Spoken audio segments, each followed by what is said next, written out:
Welcome to the podcast where we celebrate innovation for a happy planet. I am your host, Abigail Carroll. Sometimes I get lucky and people do my work for me. Joie Grandbois, Director of Sustainability at Historic New England, is one of those people. She reached out to me on LinkedIn and asked if she could come on the podcast to speak about historic preservation and climate change. I was all ears, and I think you will be too, as Joie and I discuss how tackling issues of climate change is both a necessary and important part of Historic New England's work in preserving and communicating about some of New England's most precious historic sites. Let's hear it from Joie. Welcome to the podcast, Joie. I'm happy to be here. Thank you for having me. You are the Director of Sustainability for Historic New England. Tell me a little bit about the mission of your organization. Historic New England, which was originally founded as the Society for the Preservation of New England Antiquities, which runs a little less easily off the tongue than Historic New England does, has been around for about just over 100 years. And we are one of the most comprehensive regional preservation organizations in the United States. We have 42 sites, including 38 historic house museums that are spread across 5 New England states in a variety of different towns, locations, places, and environments. So I've had the pleasure of seeing a few of these houses, both in Maine and in Massachusetts. But so the historic preservation, we don't think immediately about climate action. And so tell me, what role does historic preservation play in climate action planning? Sure. There are multiple ways that preservation intersects with climate action. One of the most, and I will say too, they fall into different categories because historic preservation doesn't always mean a historic house museum, right? Historic preservation can mean everything from someone who lives in a historic home and wants to put a preservation easement on it. It can also mean the far other end of a historic house museum that is preserving a site and telling a specific story. And then there's a lot of places that have historic buildings. I think of here in Biddeford, the Mill District, right, is very historic.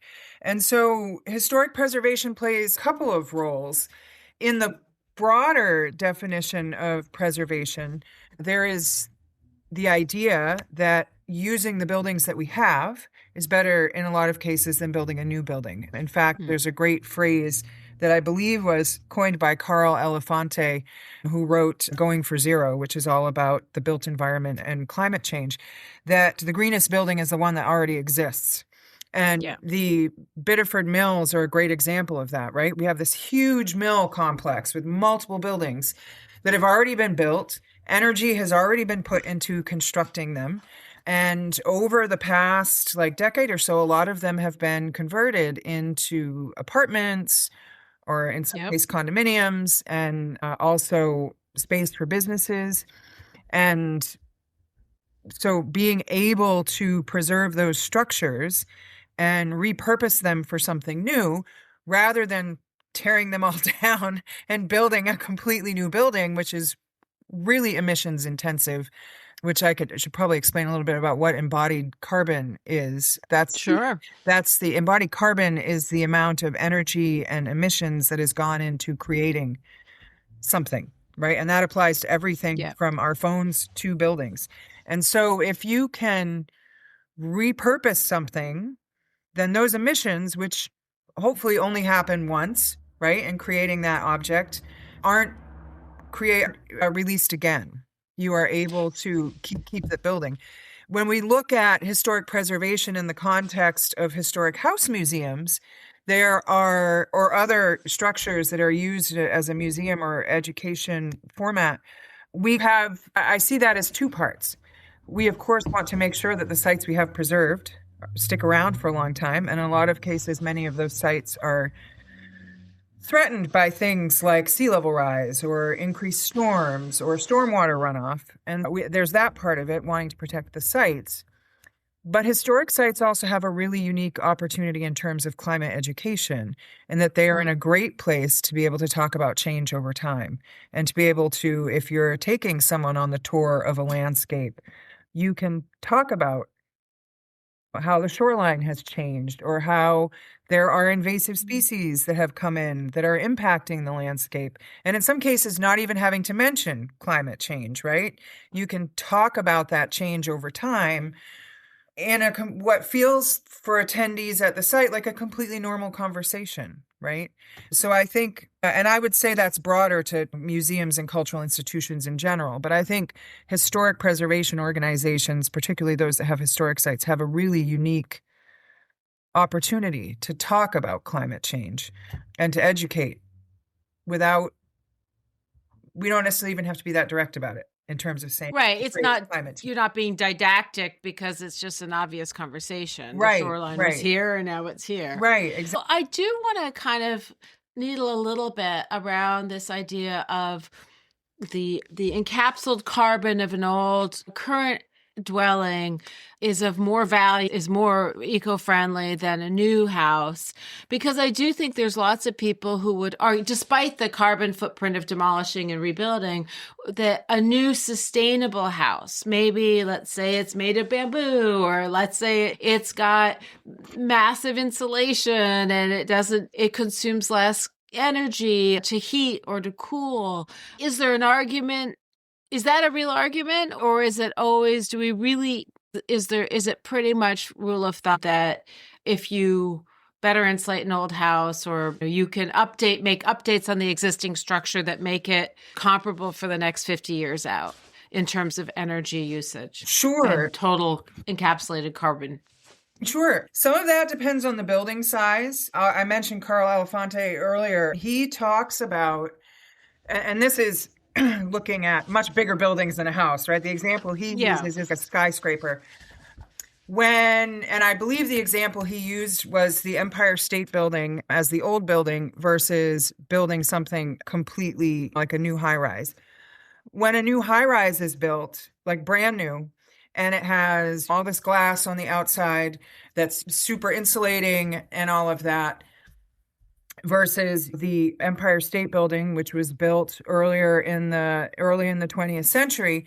Yeah. When you start to look at those buildings over time, a couple of things come up. So, for instance, in that brand new high rise, that's completely glass on the outside, it's much more difficult to say replace one window, because none of those things are going to, none of these things last forever, right? They have to be maintained. Yeah. So, whereas the Empire State Building, which yes, had older windows, but those windows can be much more easily updated and retrofitted, and in some cases may not have to be replaced. Over time, the Empire State Building is probably going to be less emissions intensive just in terms of the structure. Even with upgrading to make it better insulated and make the windows better so it's less drafty. When you're looking on a smaller scale, there are lots of options for upgrading an older building. Just in terms of energy usage, it's not that difficult to replace your gas or oil-fired furnace with a heat pump, right? Yeah. And there are lots of ways. We actually have, this is not my team at Historic New England, but we have a whole team called Preservation Services that works with people who have historic house easements on their property. Yeah. And we have people who are able to give them advice on how do you install this so that it keeps the historic integrity of the structure. Yeah. So there are lots of options for that. There are options too, even in terms of insulation, right? With insulating an old house. And in some cases, you don't even have to rip out the walls. And I'll actually share an example we have, because I think a lot of times when people think of insulation or re-insulating, they think you're tearing down all your sheetrock or all your plaster and lath if it's an older building, and then putting in insulation and then replacing that, right? We did a project at the Lyman Estate, which is in Waltham, Massachusetts. And I believe it was done in 2012, but I may not have the year right on that. and this was before I arrived at Historic New England, and before Historic New England had a dedicated sustainability person, but they really wanted to reduce the amount of energy that's being used in the structure. And one of the biggest places that they discovered there was energy loss was in the ballroom. Now, we don't all have ballrooms, but houses. We have the same problem. I know, right? Ballroom uses so much energy. Ballroom. But it's still a great example because we looked at where is the heat loss happening, right? Where are we losing heat, which is requiring us to use a lot more energy to keep the space warm? And there were two things that came up, the windows and through the ceiling into the attic, right? Because in a lot of old houses that have attics, the attics were often not insulated. We did two things. We upgraded the windows. We worked to fix the windows. We put exterior storms on them to help with insulation while being able to preserve the historic window. But the biggest change was we put cellulose insulation in the attic and under the floorboards. We just moved some of the floorboards, put in that cellulose insulation. And the reason I specify the type of insulation is that there are a couple of things, particularly when you're looking at a historic house museum and you're making any changes. You want to preserve the historic integrity of the building. And if you do have to make a significant change, you want it to be reversible. So the cellulose insulation can literally be, if we need to, can be basically vacuumed out very easily. Yeah. So the ceiling was insulated and the windows were upgraded, and it reduced the heat loss and energy use by 50%. Wow. And that was just two simple changes. And this isn't a large cavernous room, right? Which just by its nature, even if it is insulated, is probably going to use more energy because heat rises, right? Yeah. And that's a pretty dramatic difference. That's a very significant difference in energy use and heat loss just by taking those two steps. And when no one said, let's tear down the ballroom and build a new one that's more energy efficient, right? Obviously, that's probably not something you're going to do at a historic house museum.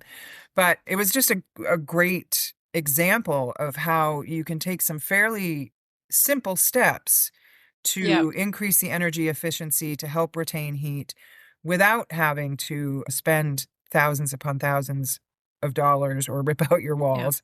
So there's a lot of ways. We shouldn't be afraid of that. Exactly. So I'm thinking of people living in old houses that might be listening. You just mentioned people who might be getting historic house easements.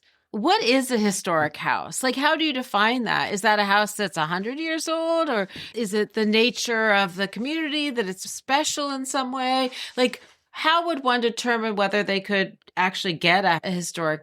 This is a little bit outside the scope of our conversation today, but I'm thinking about that. I will say that is not my area of expertise, but I can speak to it a little bit. We have, first of all, I recommend we have a preservation services team that works with people who want to do that. I really recommend reaching out to them, because the way an easement works, when you whether it's a conservation easement or it's an historic preservation easement or something like that, in most cases, that easement, there's sort of two parts to it. First of all, it's a legal document that is attached to the deed, right? So it doesn't matter if your home is sold or someone else inherits it, that passes on. The other thing is, in most places, there's a requirement for a third party to actually be the easement holder.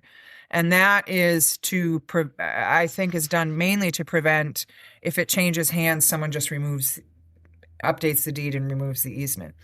In terms of whether something qualifies, there is a difference between putting a historic preservation easement on your own property and doing something like applying to the National Register of Historic Places to have your spot designated as a historic site or a historic structure.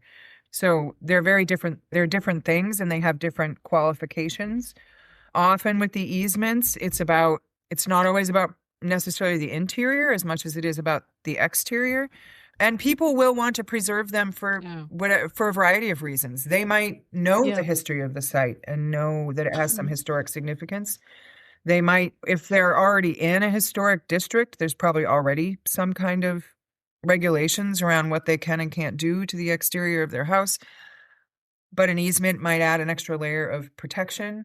So yeah, people will do it. It might just be that someone lives in an older building and it's personally significant to them and they want to make sure it's maintained over time. So yeah, there's a variety of reasons why people might do it, and there's different approaches. And I should also say it can vary somewhat by state. For a blue economy to thrive, people need to use more sustainable products. But which products? And will consumers actually adopt them? Innovators like you are hustling to figure this out. Spark number 9 can tell you if there's demand for your product. Spark markets your product before it's built using online advertising so you launch smarter. Have a big idea? Vet it with Spark before you build. Visit Spark online at www.sparkno9.com or find them on LinkedIn. So it's interesting to me because we've got these historic preservation organizations, and in some way they've always been eco-minded just by their very nature of trying to preserve something. But it does seem by, for example, creating a director of sustainability, that the language and the purpose is shifting a little bit almost to demonstrate the ecological and climate action or benefit or opportunity with these historic houses. Is that true? And can you talk a little bit about that? Sure. I think for a lot of historic preservation organizations, I think they came to wanting to work on these issues for a variety of reasons. One is they want to be good community members in whatever community they're in and do their part to help make sure that the community that they're in is resilient. There's also wanting to be a good example in terms of reducing emissions and things like that. And then also, I think a lot of organizations, much like you just alluded to, were doing this work in some way, but it wasn't necessarily under a particular umbrella or maybe without a plan.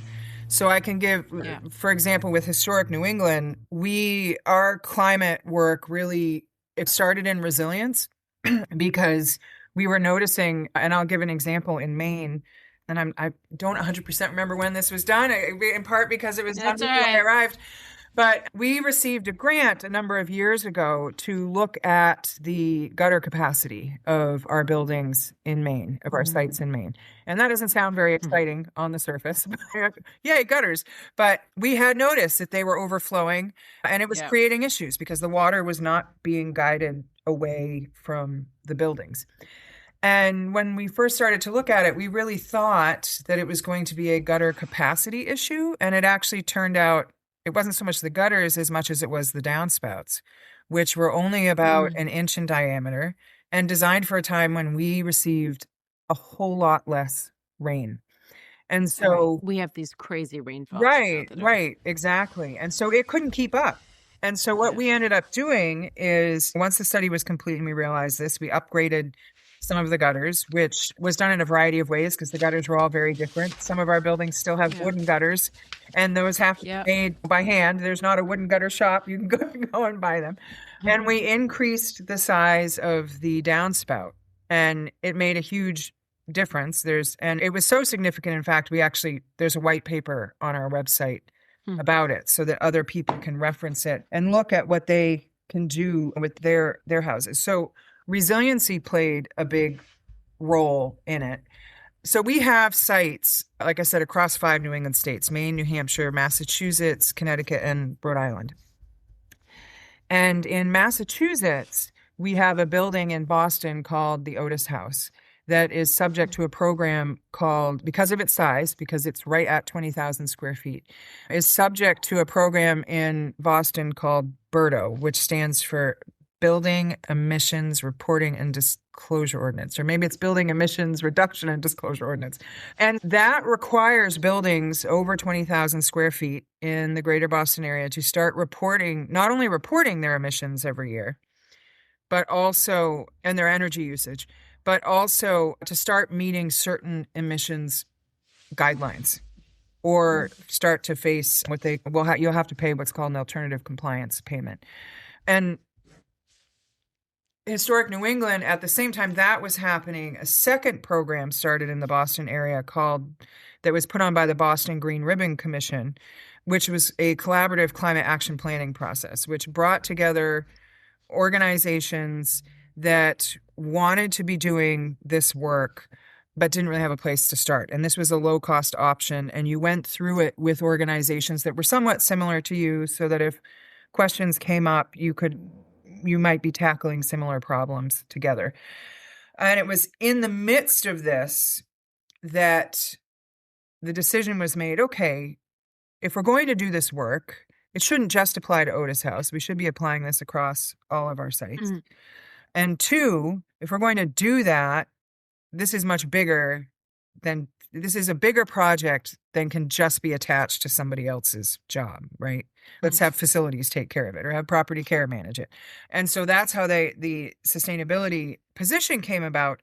But it also is how our own climate action plan became consolidated into an actual plan, and not just these piecemeal, okay, let's reduce energy here. Oh, this building is under threat because of sea level rise. This building is impacted by too much rain. We ended up adopting our climate commitment statement and our 4 climate action goals. And what are those goals? Oh, sure. I'm going to summarize them. But there's 4. There is a mitigation goal, which is reducing our emissions, and our goal is to reach net zero by 2050.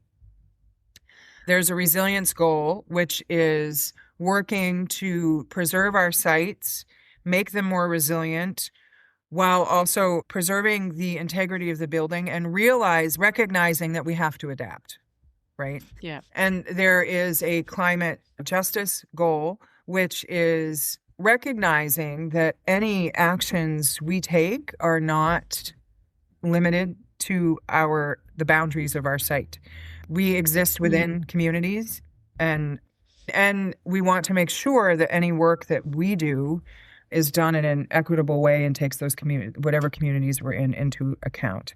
And then there's one that I call an integration goal, which is basically integrating sustainability into our day-to-day work. And sometimes that means a big part of that means empowering staff to be able to make more sustainable decisions. Can you give me an example of something that's more like a sustainable decision? Sure. We have our broader climate action goals, but we've also done some site-specific climate action planning, because with sites spread out so far, every site faces its own issues, right? And every site uses a different level of energy. But our first site that we did a big site-focused climate action plan for was Casey Farm down in Rhode Island, and that was chosen for a couple of reasons. It's our most heavily visited site. It gets about 40,000 visitors a year. It's not just a historic site, it's also a working organic farm. It is bounded by a river on one side and the ocean on the other, and it has about 300 acres of land. So wow, we thought beautiful. It's probably also one of our most complex sites. So if we were going to run into issues, we'd probably run into it there. So it was a good first example. And one of the things that came out of that was that staff needed to be able to make more sustainable purchasing decisions. And we thought it makes no sense to just design a purchasing plan for Casey Farm. We should come up with one for the organization as a whole. And so we actually have a group called the Climate Action Staff Advisory Group. We call it CASAG for short. And that has members from all of the teams across the organization. So there's folks from property care, there's folks from visitor services, there's folks from membership, there are people from IT. So it's across the organization. And we have spent the past year actually designing a sustainable purchasing document that can serve as a guideline for staff to be able to make those more sustainable decisions. It's still in the sort of final draft phase. Our next step is to bring it to business services and eventually to get approved by our board. I should probably say a little bit of what it includes. It includes things like a series of questions that people can ask about where to buy something. So if I'm going to go buy, of course, I'm going to try and think of an example now. We'll say if I'm going to buy some lumber to repair a place, like the first question, is there a locally owned lumberyard that I can purchase from? Right? Because that's not only it's closer, it's also keeping more money in the local economy. If not, is there a brick and mortar store that may be a chain that is close by that I can get it from, rather than say ordering it to have from someplace further away and then it's shipped. There's also things about content and thinking about end of life and such when you buy something. So, what's going to happen to this item when it's not useful anymore? And then there's also some general purchasing questions, like, is there somebody else in the organization that already has X object that I want to use? And if I only need to use it once, does it make sense for us to buy a new one or just use that one? Right.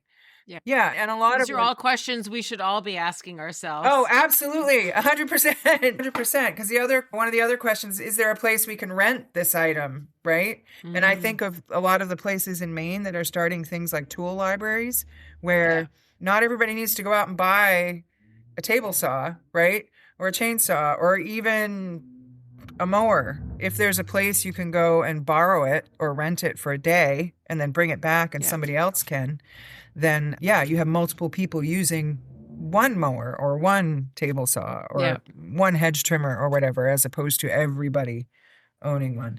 And then someone's there to fix it. Exactly. Because yours is probably broken in your basement. Yeah. So I'm curious also about the experience. So with this focus on the climate and sustainability, how is this communicated and how is this appreciated by people who come to experience a historic New England site? Sure. I actually have quite a few examples about this, but I think there's two ways. There is actually intentionally going out and talking about climate action and the work that we're doing. And then there's also the stories we tell at sites, right? And which I alluded to earlier. It's very easy in a lot of ways to incorporate climate into tours and into the landscape when you're talking about it and such. And that's also not always necessarily just about the past. For instance, at the sites that we are looking to install heat pumps at, our plan in a lot of cases is because you're going to think a heat pump's going to look, that mini split outside, it's going to look out of place at a historic site. Although in most cases, we're finding a way to disguise it, whether that's building a fence around it or just putting it someplace where it's not visible from the street. You can also make that part of the visitor experience, right? You can say, in order to help continue to preserve these sites and to help them last longer and to be a better community member, look at this thing that we've done, right? And in some cases, like at Casey Farm, where you think about farmers and how independent they've been historically, right?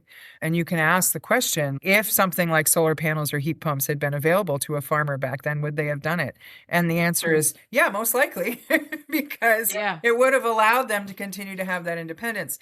And we've actually found and at least one of our sites, the Eustis Estate, there actually used to be a wind turbine on that site. It was built in the late 1800s that powered the house.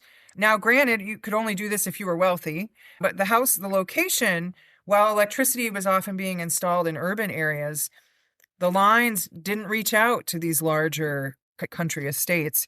And so people looked at doing things like getting wind turbines to actually power their house, and even batteries to be able to hold the power to be used at a later time, which is fascinating. Looking at the Eustis Estate, would it be possible to do a modern, some kind of turbine or solar panels or something that speaks to that usage, right? Yeah. In terms of our more direct work, I've done a lot of presenting and talking about the work. We actually have a dedicated page to climate action on our website. And in all of my experience, there's only been once, and it was in response to a survey, that anybody gave any sort of pushback or negative response. And it was just a comment on a survey I think we did when we were doing a climate action plan for, I think, Pierce House, but I'm not 100% sure. And we had done a survey of like members or community members. And somebody made a comment, why don't you just stick to historic preservation? And that is the most negative thing I've heard in doing this work. In fact, it's usually quite the opposite. We've been doing a lot of resilience work at our site, Sayward Wheeler, on the York River, which is at a spot where the river and the tide intersect right down in York near the Wiggly Bridge. And so it floods very regularly.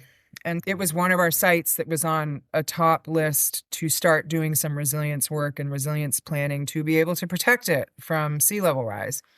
And we received a grant from the Maine Historic Preservation Commission to look at resilience and flooding at the site. And as part of our outreach and stakeholder engagement, we did a community day at the site. And we had a bunch of stuff going on. There were guides there to do mini tours for free. We had our preservation carpenters there because we were in the process of redoing the porch because water kept pooling on the porch and caused it to rot out, which was something that wasn't an issue in the past because rain was not as frequent or as much. And then we were also there to talk about our sustainability planning. And so I arrived very early to set up flags along the shoreline that marked out the different flood levels. And even before we had signs up that indicated what the different lines were, and they were the daylight flooding line, the old FEMA 1% flood risk, where the 2024 storm came, and then the updated 2022 FEMA 1% flood risk. And each row was a different color. And people immediately knew what it was about. And so I'm there like knee crawling with my little contour line tool to mark out the flags. I'm wet from the dew, and people are coming up to me and sharing their flood stories, right? Even before we were set up for the day, that only increased once we were set up. Once we actually had a table and that people could come and talk with me.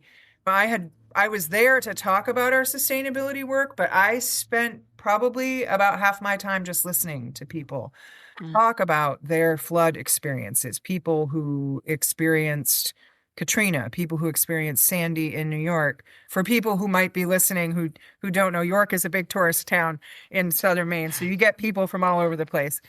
There were people who'd been through what happened in Asheville, and people recognized what we were doing, understood why we were doing it. And there was also a very human part to it because it also empowered people to talk about their own experience, or it gave them a space to. And people don't like to talk about climate change, in part because they think nobody else believes in it. There's a great project it used to be called the Yale Six Americas, but it's broader than that. It's the Yale Climate Communication studies that they've done that show about almost 70% of the population believes in climate change. This is in the US, and wants to do something about it, but only about 30% of those people actually talk about it with people in their lives on a day-to-day basis.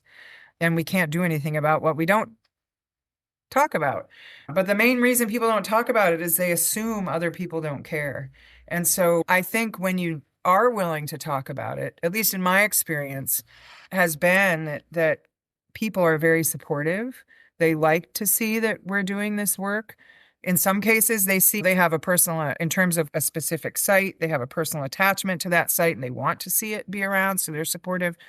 But I think in general, when people have an opportunity to actually be able to talk about it, to express their fears, to express their experience, and they see that other people are doing that work, whether it's a historic preservation organization or it's some other institution in their town, it's a very positive experience. And a lot of times people walk away saying that they feel like they can go do something now because they're seeing somebody else doing something. Listeners may remember Patrick Breeding, who was on our show last year to talk about Marin Skincare and its clinically proven formula that uses glycoproteins from Maine lobsters to treat eczema and dry, damaged skin. This company has since become wildly successful with this lobster lotion, and Patrick is inviting listeners to a 20% discount on their products by using the coupon code HAPPYPLANET on their website, marinskincare.com. I use this product myself, and I highly recommend it.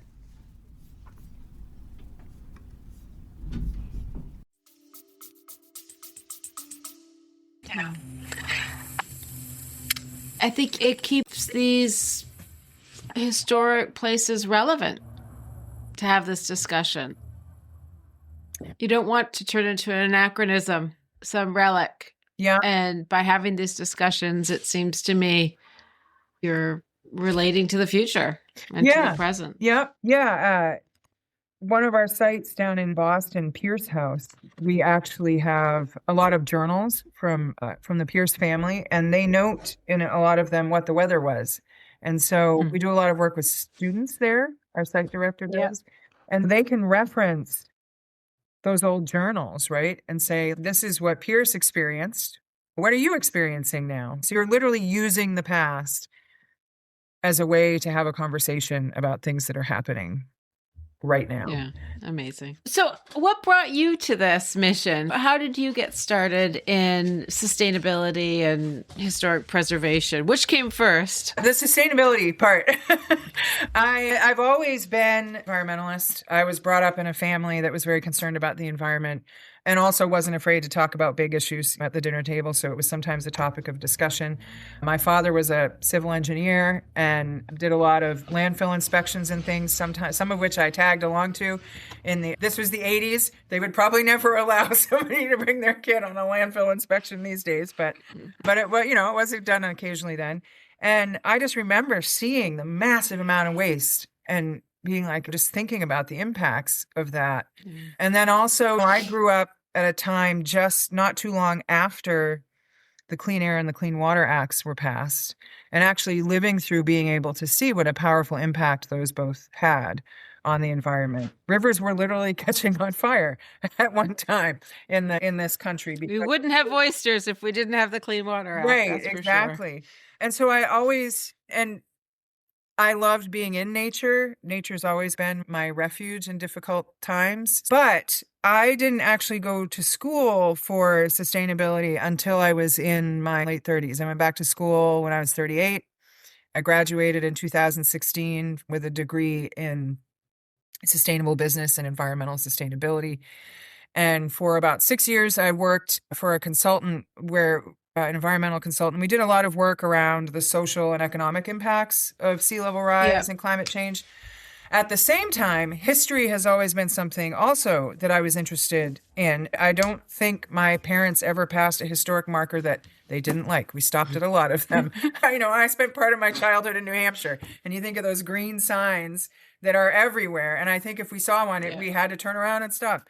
And I used to volunteer at the Eastern Cemetery in Portland before I moved to Biddeford as a guide. And I went through the Portland History Docents Program, which I highly recommend. I'll put a little plug in there for that because I think they're about to start their next round of training folks.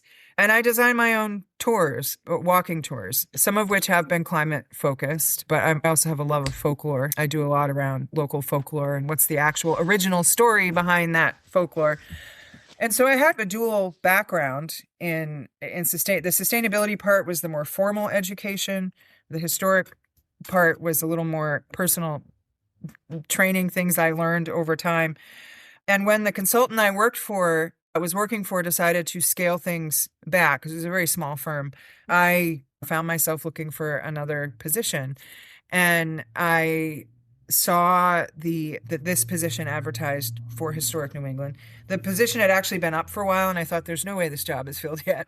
But I applied anyway and ended up coming to work for Historic New England. I have been learning more and more about the ins and outs of historic preservation. And so my sustainability background came first, and now I'm learning much more. I've learned so much in the 3 years that I've been at Historic New England. And I think, as we've touched on a couple times in our conversation already, I think there's so much that can be done when you bring together history and climate change, because you're giving people an easy way to talk about a very difficult subject. Before I ask you the question that I ask every guest on this podcast, is there anything that I haven't asked today that you'd like to talk about? Oh, goodness. I could talk about this subject for a very long time. It's not so much something that we didn't talk about as much as I like to, actually, I'll say two things. One, climate change is something we need to talk about. And the more we talk about it, the more likely we are to actually do something about it. And that's not just me saying, talk about this because it's important. Studies show that people base their own actions on what the people around them are doing. There's a great study about solar panels that showed the biggest driving factor of whether somebody gets solar panels is whether their neighbors have them, right? I'd say that. The other thing is that if you're walking around your particular town, start to notice the buildings that are around you. And think about, some of these buildings have been around a long time and their purpose has changed a lot over time. You have even the building I'm in, it used to be, it was a very fancy duplex. It was basically 2 townhouse style structures that were built. There was a father on one side, son on the other, because I have to research every place I live. It's compulsive. Now it's 8 apartments. Every building changes over time. And there's always a story. There's always a story. And often that story includes climate, right? So, yeah.